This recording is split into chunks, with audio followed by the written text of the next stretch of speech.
Imaginez un peu, en plein cœur de nos jungles de béton, des oasis de verdure qui pointent le bout de leur nez. Des légumes ultra frais, cueillis juste à côté de votre assiette. Ça fait rêver, non? C'est presque idyllique. Mais attention, petit bémol. Saviez-vous que certaines de ces fermes urbaines, malgré toute leur bonne volonté, pourraient en fait cracher jusqu'à 6 fois plus de CO2 par portion que l'agriculture classique? La promesse est belle, c'est sûr, mais la réalité, elle, est un chouïa plus compliquée. Bienvenue sur Agritech Channel, votre source d'information du monde agricole de confiance. Je suis Bida, Diton Parfait, technicien agricole. Et sur cette chaîne, nous vous parlons de tout ce que vous devez savoir du monde agricole. Alors si cette thématique t'intéresse, n'hésite pas de t'abonner et d'activer la cloche de notification pour ne rien rater de nos vidéos qui vont suivre. Les fermes urbaines, on en entend parler partout. C'est un peu la solution miracle sur le papier pour nourrir nos villes qui n'arrêtent pas de grandir et qui ont sacrément faim. C'est vrai qu'avec des chaînes d'approvisionnement qui tousent de temps en temps, des villes qui s'étalent toujours plus et une conscience écolo qui, heureusement, se réveille, l'idée de faire pousser notre bouffe là où on vit, ça semble couler de source. On nous vend une révolution verte, une résilience alimentaire, un futur où chaque quartier aurait son petit coin de paradis avec des produits frais. Mais cette vision, aussi alléchante soit-elle, est-ce qu'elle tient vraiment la route face aux faits? Est-ce que les fermes sur les toits, les cultures verticales dans de vieux conteneurs, ou les jardins partagés qui fleurissent un peu partout, peuvent vraiment prendre le relais et nous fournir une bonne partie de ce qu'on mange? Ou est-ce que c'est juste une goutte d'eau verte dans un océan de besoins? Aujourd'hui, on va décortiquer ça ensemble, les vrais impacts, bons ou mauvais, des fermes urbaines sur notre environnement et sur nous, les citadins. On va regarder des exemples concrets, des réussites qui font plaisir à voir, mais aussi les galères qui persistent. Le but? Comprendre leur rôle, qui est crucial, c'est certain, mais peut-être un peu plus nuancé qu'on ne le pense, pour remplir nos assiettes demain. Alors, les fermes urbaines, en 2025, douce utopie ou véritable espoir? C'est ce qu'on va essayer de découvrir. Franchement, sur le papier, les fermes urbaines, ça a tout pour plaire. Le premier truc qui saute aux yeux, c'est la proximité. En cultivant direct en ville, on dit adieu, ou presque, aux kilomètres alimentaires.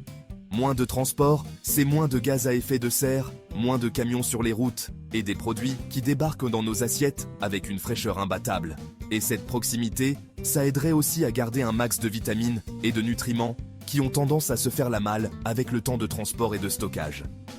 Ensuite, il y a cette idée d'une ville plus verte, au sens propre du terme. Les fermes urbaines peuvent devenir de vrais petits coins de nature, des refuges pour les abeilles et autres pollinisateurs, qui sont essentiels même en ville. Elles peuvent aider à rafraîchir l'air en été, à améliorer sa qualité et même à mieux gérer l'eau de pluie. Imaginez un peu, des toits végétalisés qui produisent masse de la nourriture, des murs de plantes comestibles, des friches industrielles qui se transforment en potagers super productifs. Et socialement parlant, le potentiel est juste énorme. Ces projets, ça crée du lien, ça rassemble les gens autour d'un but commun, mieux manger et le faire ensemble. Ça peut devenir des lieux où on apprend, où on transmet des savoir-faire, et même des tremplins pour ceux qui ont du mal à trouver du boulot. Avoir accès à une nourriture saine, locale, surtout dans les quartiers un peu délaissés qu'on appelle parfois déserts alimentaires, c'est une question de justice sociale, et les fermes urbaines essaient d'apporter une réponse. Enfin, côté portefeuille, c'est pas mal non plus. Ça développe les circuits courts, ça crée des emplois locaux qu'on ne peut pas délocaliser, et ça redonne de la valeur à des terrains parfois oubliés. Les fermes urbaines pourraient bien redonner un coup de fouet à l'économie des quartiers et nous rendre moins dépendants des importations. Et avec des techniques innovantes comme l'hydroponie ou l'aéroponie, bien gérées, on nous promet même de super rendements sur de toutes petites surfaces. L'idée d'une ville qui produit une partie de ce qu'elle consomme, c'est la promesse d'être plus costaud face aux crises. Cette vision, elle donne envie, c'est clair, et ça explique pourquoi tout le monde s'y intéresse. Mais comme souvent, entre la promesse et la réalité, il y a un monde, et pas mal de nuances. Ok, réduire les transports, c'est un super point, personne ne dira le contraire, mais l'empreinte environnementale globale des fermes urbaines n'est pas toujours aussi verte qu'on aimerait le croire. Un des gros points de débat, c'est la consommation d'énergie, surtout pour les fermes verticales dernier cri, celles qui sont en intérieur, avec lumière artificielle et contrôle du climat au degré près. Ces technologies, même si elles s'améliorent, peuvent être de vrais goinfres en énergie. L'éclairage LED à spectre ajustable a bien aidé à réduire la facture énergétique, c'est vrai. On parle de jusqu'à 40% de moins qu'en 2022, mais ça reste une demande costaud. D'ailleurs, une étude internationale toute récente, publiée dans Nature Cities, a un peu secoué le cocotier. Elle a montré que l'empreinte carbone de certaines productions alimentaires en ville pouvait être bien plus élevée que celle de l'agriculture conventionnelle. En moyenne, les aliments produits en ville émettraient 6 fois plus de CO2 par portion. Pourquoi un tel écart? Les chercheurs pointent du doigt les matériaux utilisés pour construire tout ça. Les bacs, les systèmes hydroponiques, les structures des serres sur les toits et l'énergie qu'il faut pour faire tourner la boutique. Même la gestion du compost, si elle n'est pas au top, peut libérer des gaz à effet de serre. Mais attention, cette étude apporte aussi des nuances importantes. Les fermes urbaines peuvent être plus intéressantes pour les produits qui d'habitude voyagent en avion, comme certaines salades ou herbes fragiles, ou pour ceux qui demandent des serres chauffées dans l'agriculture classique. Le choix des cultures est donc super important. Faire pousser des tomates en plein hiver dans une ferme verticale à Paris, ça n'aura pas le même bilan carbone que de cultiver des légumes-feuilles adaptés au climat local sur un toit en été. La gestion de l'eau, c'est un autre défi. C'est vrai que les systèmes en circuit fermé comme l'hydroponie ou l'aquaponie sont faits pour économiser l'eau par rapport aux champs traditionnels. Mais les installer et les entretenir, ça demande du savoir-faire et de l'argent. Utiliser des substrats recyclés, comme les fibres de coco, la laine de roche ou le compost fait avec nos déchets urbains, c'est une piste intéressante pour limiter l'impact. Mais là encore, il faut regarder d'où viennent ces substrats et ce qu'ils deviennent en fin de vie. L'idée, ce n'est pas de tout jeter aux orties, mais de reconnaître que le simple fait que ce soit urbain ne veut pas dire automatiquement durable. Il faut vraiment regarder au cas par cas, en tenant compte des technologies, des types de cultures et d'où vient l'énergie, pour savoir quel est l'impact réel. Au-delà des chiffres de production ou des bilans carbone, là où les fermes urbaines excellent souvent, c'est par leur impact social. Et il est multiple. Elles sont bien plus que de simples usines à légumes. Elles deviennent de vrais lieux qui créent du lien. En 2025, cet aspect, c'est peut-être un de leurs plus beaux atouts. D'abord, elles améliorent concrètement l'accès à une nourriture locale, fraîche et saine. C'est particulièrement important dans nos villes denses, où les supermarchés proposent parfois des produits qui ont fait des milliers de kilomètres et qui ont perdu une bonne partie de leur qualité. Pour les habitants des quartiers moins favorisés, qui sont souvent plus touchés par le mal manger, avoir une ferme urbaine qui propose des produits abordables, ça peut vraiment changer la donne. Ces espaces verts productifs, ce sont aussi des lieux de rencontre, de partage. Ils donnent aux citadins, souvent un peu déconnectés des rythmes de la nature, l'occasion de mettre les mains dans la terre, d'apprendre à cultiver et de papoter avec les voisins. Ce sont des petites bulles d'oxygène qui font du bien au moral, qui aident à déstresser et qui encouragent à l'entraide. Voir pousser ses propres légumes, participer à une récolte tous ensemble, partager un repas avec les produits du jardin, ces petites choses toutes simples ont une valeur immense pour recréer du lien dans nos grandes villes où l'on vit parfois un peu les uns à côté des autres. Beaucoup de projets de fermes urbaines ont aussi une grosse dimension pédagogique. Elles deviennent des supports pour éduquer à l'environnement, pour sensibiliser les plus jeunes et les moins jeunes à ce qu'on mange, à la saisonnalité, à l'importance de la biodiversité. Certains projets vont même plus loin et servent de tremplin pour la réinsertion sociale et professionnelle en offrant des formations et des emplois à des personnes en difficulté. La transmission des savoirs agricoles, qui s'était un peu perdue avec le départ vers les villes, retrouve ici un nouveau souffle. À Montréal, par exemple, qui a plus de 10 hectares de potagers urbains et presque 5 hectares d'agriculture urbaine commerciale, ces initiatives sont vues comme une réponse directe à l'insécurité alimentaire et au besoin de renforcer les communautés. La ferme du Rail à Paris, c'est un autre super exemple. C'est à la fois une exploitation qui produit des légumes, un restaurant, des logements, une épicerie, un centre de formation. C'est un vrai petit écosystème social qui s'est monté autour de l'agriculture urbaine, qui fonctionne en économie circulaire et qui implique à fond les gens du quartier. L'impact social des fermes urbaines, il est donc vraiment profond. Elles nourrissent le corps, oui, mais aussi l'esprit et le tissu social de nos villes. Si les bénéfices sociaux et certains côtés écolos sont plutôt sympas, la question de savoir si les fermes urbaines tiennent la route économiquement reste cruciale.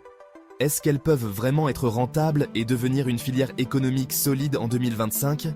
La réponse, encore une fois, est pleine de nuances et ça dépend beaucoup du type de ferme.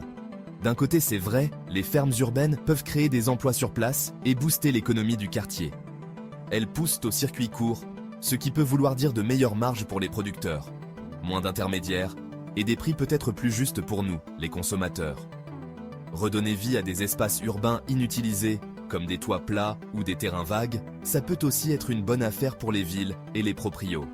L'innovation technologique, elle joue un rôle super important pour améliorer la productivité et la rentabilité. L'automatisation de l'arrosage et de la fertilisation grâce à des capteurs connectés, ça permet de gérer les ressources au plus juste et sans gaspiller. L'arrivée de robots pour certaines tâches comme la récolte ou la surveillance peut rendre le travail moins pénible et augmenter ce qu'on produit, surtout dans les fermes verticales où chaque centimètre carré compte. Ces avancées techno rendent les fermes plus productives même sur de petites surfaces, ce qui est un sacré avantage en ville où le terrain coûte cher. Mais il ne faut pas se voiler la face, les défis économiques sont bien réels. Les coûts pour démarrer, surtout pour les fermes high-tech, peuvent être astronomiques. Le matériel, systèmes hydroponiques, éclairage LED, capteurs, l'aménagement des lieux et parfois la dépollution des sols, ça représente des sommes énormes. Trouver de la main-d'œuvre qualifiée, ça peut aussi être compliqué parce que l'agriculture urbaine, surtout avec des technologies de pointe, ça demande des compétences bien spécifiques. Et puis, il y a la concurrence de l'agriculture conventionnelle qui produit en masse et a des coûts de production souvent plus bas. C'est dur de rivaliser. Pour s'en sortir, les fermes urbaines doivent souvent viser des marchés de niche des produits un peu premium. Herbes aromatiques rares, jeunes pousses, fleurs comestibles, la vente directe, les paniers, ou fournir les restos du coin qui veulent de l'ultra frais et une traçabilité nickel. Certains modèles économiques tiennent grâce à des aides publiques ou au soutien d'entreprises, surtout pour les projets qui ont une forte dimension sociale ou environnementale. D'autres cherchent à être rentables en variant les activités. Production, transformation, vente, ateliers pédagogiques, restauration, comme le fait la ferme du Rail. S'intégrer dans une logique d'économie circulaire, par exemple en utilisant les déchets organiques de la ville pour faire du compost, ça peut aussi aider à réduire les coûts et à créer de nouvelles sources de revenus. En 2025, il n'y a donc pas eu un modèle économique miracle pour les fermes urbaines, mais plein d'approches différentes. Leur réussite économique va dépendre de leur capacité à innover, à s'adapter à leur environnement local, à trouver leurs clients et, souvent, à jongler entre le besoin de rentabilité et leur mission sociale et environnementale. Pour vraiment piger le potentiel et les défis des fermes urbaines, rien ne vaut quelques exemples concrets. Et en 2025, les initiatives, ça pousse comme des champignons, portées par l'innovation technologique et un sacré engagement des communautés. Prenez la ferme du Rail, dans le 19e arrondissement de Paris. Ce n'est pas juste une ferme, c'est un projet super ambitieux avec plein de casquettes. Elle mélange une exploitation qui produit légumes et herbes aromatiques avec un restaurant qui cuisine ses produits tout frais des logements sociaux pour des gens en réinsertion, une épicerie de quartier et même un centre pour se former au métier de l'agriculture urbaine. La ferme du Rail, c'est un modèle d'économie circulaire, elle réutilise les déchets organiques du coin pour son compost, essaie de consommer le moins d'énergie possible et a réussi à créer un vrai lieu de vie et d'échange pour le quartier. C'est l'exemple parfait de comment une ferme urbaine peut cocher toutes les cases, production, sociale et environnement. Côté technologie, en 2025, on voit de plus en plus de solutions innovantes débarquer. L'éclairage LED à spectre ajustable, c'est devenu la base dans les fermes verticales. Ça permet d'optimiser la croissance des plantes au poil près, tout en réduisant pas mal la conso d'énergie jusqu'à 40%. De moins qu'en 2022, ce n'est pas rien.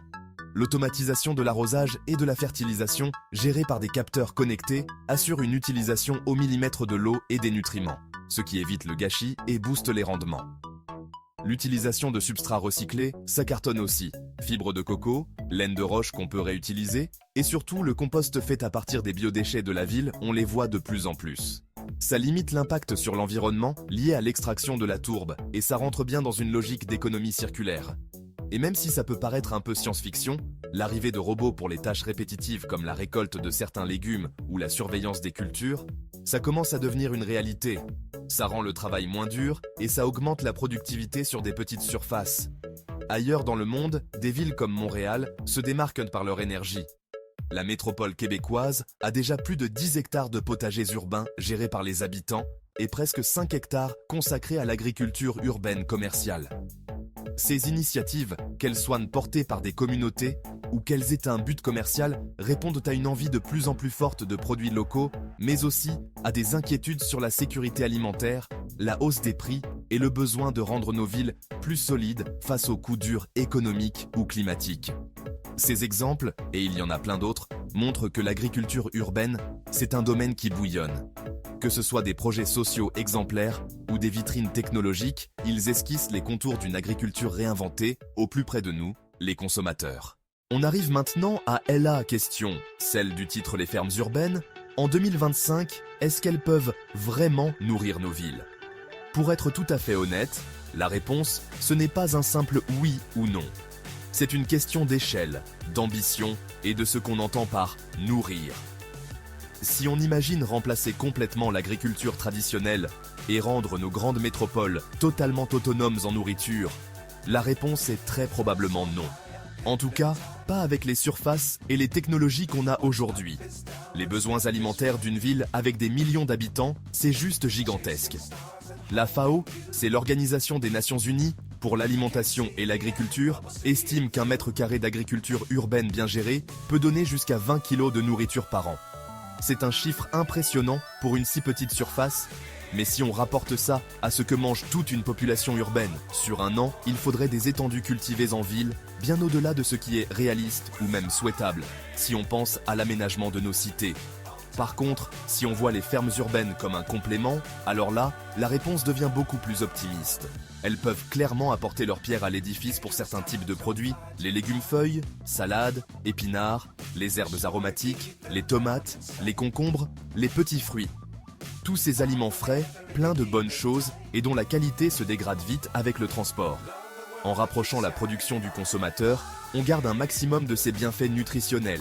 Elles jouent un rôle indéniable pour aider ceux qui ont du mal à bien se nourrir dans certaines zones en offrant un accès à des produits frais et abordables là où il n'y en a pas toujours. Elles sont aussi super importantes pour l'éducation alimentaire, pour nous reconnecter, nous les citadins, à ce qu'on a dans notre assiette et pour encourager des régimes plus sains et plus durables. Et puis, les fermes urbaines, elles sont championnes pour les productions de niche. Elles peuvent cultiver des variétés anciennes ou rares, des produits très recherchés par les restos du coin, ou répondre à des besoins spécifiques de certaines communautés. Leur souplesse et leur capacité à innover leur permettent de s'adapter vite à la demande. Il faut aussi penser à la résilience. En cas de gros pépins dans les chaînes d'approvisionnement mondiales, vous savez, les crises de sanitaire, les conflits, les événements climatiques extrêmes. Alors, pour boucler la boucle, en 2025, les fermes urbaines, est-ce qu'elles peuvent vraiment nourrir nos villes? La réponse, vous l'aurez compris, est un peu des deux, c'est nuancé. Non, ce n'est pas la solution miracle qui va, d'un coup de baguette magique, rendre nos immenses métropoles autosuffisantes. La tâche est bien trop grande pour ça. Par contre, elles sont bien plus qu'un simple gadget écolo ou une tendance qui ne durera pas. Les fermes urbaines jouent un rôle clé, un rôle aux multiples facettes, dans notre cheminement vers des villes plus résilientes, plus durables et plus solidaires. Si leur impact sur l'environnement doit encore être amélioré, notamment en choisissant bien les cultures, en utilisant des matériaux durables et des technologies qui ne gaspillent pas l'énergie, leurs bienfaits sociaux, économiques et pour notre alimentation, eux, sont évidents. Elles nous rapprochent, nous les citoyens, de notre nourriture, elles créent du lien social, elles offrent des boulots et des occasions d'apprendre. Elles fournissent des produits frais, nutritifs et accessibles, ce qui améliore la santé de tous et la sécurité alimentaire dans certains quartiers. Ce sont de vrais laboratoires d'innovation, où l'on teste de nouvelles façons de produire, en harmonie avec la ville. Les exemples concrets, que ce soit la ferme du Rail à Paris, les projets qui foisonnent à Montréal, ou les avancées technologiques dans les fermes verticales, montrent bien que quand l'engagement des gens et l'innovation se rencontrent, l'agriculture urbaine peut devenir un pilier important pour bien manger et bien vivre dans les villes de demain. Elle ne remplacera pas l'agriculture des champs, mais elle va la compléter intelligemment en tissant un nouveau lien entre la ville et la façon dont on produit notre nourriture. Leur vraie force, au final, c'est peut-être moins dans les tonnes de légumes produits que dans les mentalités qu'elles changent, les communautés qu'elles renforcent et la vision d'un futur urbain où la nature et la nourriture retrouveraient leur juste place. Les fermes urbaines sont une pièce essentielle du grand puzzle de notre alimentation future. Une promesse de verdure, de saveur et de lien, au cœur même de nos vies de citadins.